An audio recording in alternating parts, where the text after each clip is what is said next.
Hi welcome back to my channel Yash 19.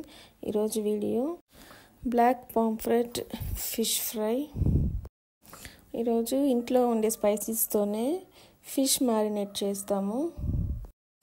ఈ marinate ఎలా చేయాలో స్టార్ట్ చేస్తాం రండి. ముందుగా ఒక ప్లేట్లో కొద్దిగా లెమన్ జ్యూస్ తీసుకొని ginger garlic paste 1 tablespoon, coriander powder 2 tablespoons, cumin powder 1 tablespoon, garam masala 1 tablespoon, Kashmir red chilli 2 tablespoon, turmeric 1 tablespoon, corn flour 2 tablespoons, కొద్దిగా సాల్ట్ వేసి కొంచెం నీళ్లు పోస్తూ ఈ మసాలాని పేస్ట్ లాగా రెడీ చేసుకోవాలి. ఈ మసాలా పేస్ట్ మా హస్బెండ్ ప్రిపేర్ చేస్తున్నారు. ఈరోజు ఎలా ఉంటుందో చూడాలి. మసాలా పేస్ట్ రెడీ అయింది.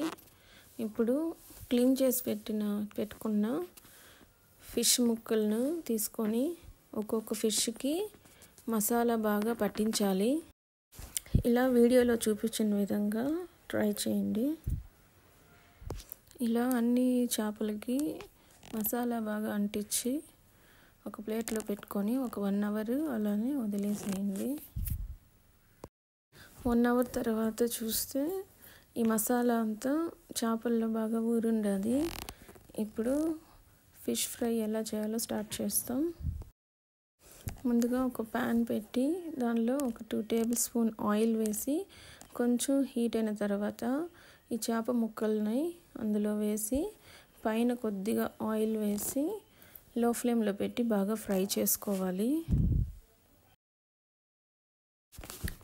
చేపలు డీప్ ఫ్రై కాకుండా ఇలా పాన్ ఫ్రై చేసుకుంటే చాలా బాగుంటుంది. కొద్దిసేపు తర్వాత చేపల్ని రెండో వైపు తిప్పించి అదేలాగా లో ఫ్లేమ్లో పెట్టి కొద్దిసేపు బాగా ఫ్రై చేసుకోవాలి. ఈ బ్లాక్ పాంఫ్రెట్ ఫిష్లో ఫ్లెష్ చాలా బాగుంటుంది, ముళ్ళు అస్సలు ఉండదు. చిన్నపిల్లలకి చాలా ఈజీగా తినిపించవచ్చు, హెల్త్కి కూడా చాలా మంచిది. అంతేనండి, మనకి వేడి వేడి ఫిష్ ఫ్రై రెడీ అయినట్లే. చాలా ఈజీగా ఉంటుంది. ఒకసారి మీరు ఇంట్లో ట్రై చేయండి. ఫిష్ ఫ్రై చాలా బాగా టేస్ట్గా వచ్చిందండి. ఈ వీడియో కనుక నచ్చినట్లయితే లైక్ చేయండి, షేర్ చేయండి, సబ్స్క్రైబ్ చేయండి. Thanks for watching. నెక్స్ట్ వీడియోలో మళ్ళీ కలుద్దాం. Bye friends.